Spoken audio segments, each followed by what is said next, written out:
विभा लहानपणापासून अभ्यासात हुशार समजदार मुलगी. परिस्थिती गरिबीची होती. अभ्यास करून चांगल्या गुणांनी परीक्षा पास व्हायची. हुशार असल्यामुळे कधी कुठला क्लास नाही लावला. परिस्थितीमुळे ती आईबाबांना कधी कुठला ड्रेस किंवा इतर गोष्टीसाठी हट्ट नाही केला. तिला खूप वाटायचं हे घ्यावं, मनाला वाटेल ते करावं. लहानपणी गाणं शिकायचं होतं तर तेही राहून गेलं.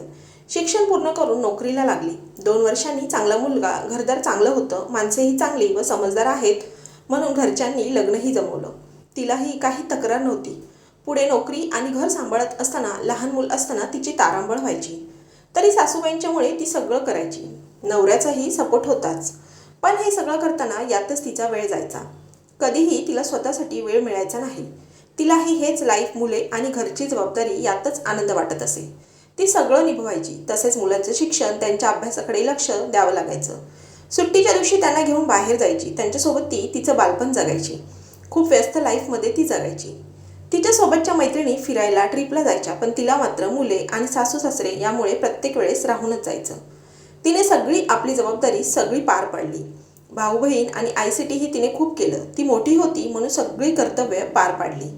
एक मुलगी, आई, पत्नी, सून, बहीण सगळ्या भूमिका तिने उत्तम निभावल्या. आज मुले शिकली आणि नोकरीला लागली. ती त्यांच्या लाईफमध्ये सुखात आहे. विभाही नोकरीतून निवृत्त झाली आहे.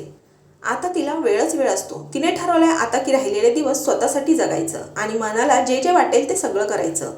जे जे करायचं राहून गेले आणि तिला जसं मनाला वाटत होतं तसं विभा जगते. मैत्रिणीही तिचं कौतुक करतात. मग ती मैत्रिणींना भेटते, त्यांच्यासोबत आता ट्रिपला जाते, फिरायला जाते. मुलेही तिला हे कर ते कर असं सांगत असतात. तीही आपले नवनवीन फोटो काढून मुलीला पाठवते. खूप आनंदी राहते. इतरांनाही आनंदी ठेवते. वाचन करते व लिहितेही. मुलांना, नातवंडांना व्हॉट्सअपवर बोलते. आपले व्हिडिओ पाठवते. ती स्वतः नव्याने जगायला लागली. प्रत्येक दिवस आलेला छान घालवायची. बरं वाटतं तिला, तेवढंच वेळ जातो.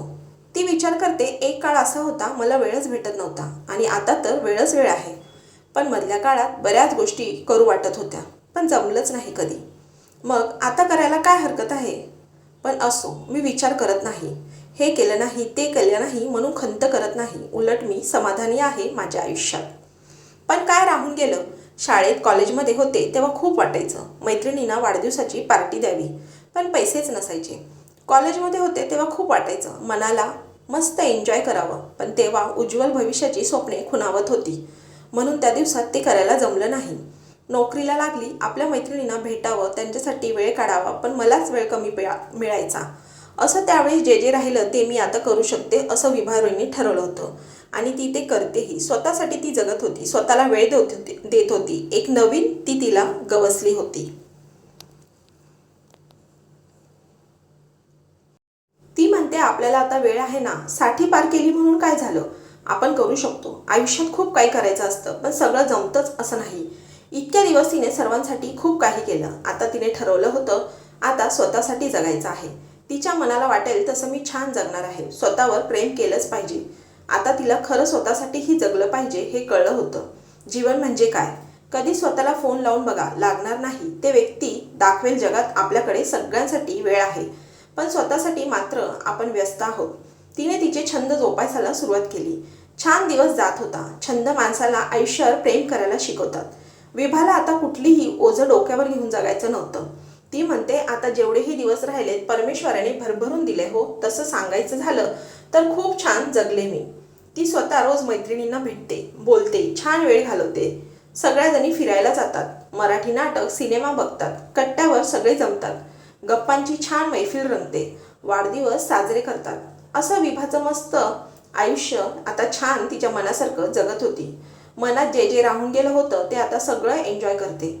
तिने खूप जीवाभावाची माणसे जोडलीत. हीच तिची श्रीमंती होती.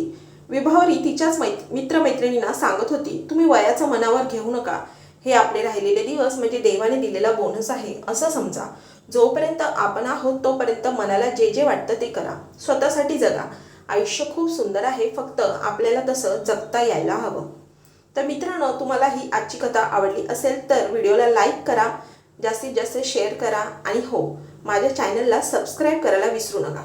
चला तर मग पुन्हा भेटूयात. व्हिडिओ पूर्ण पाहिल्याबद्दल धन्यवाद.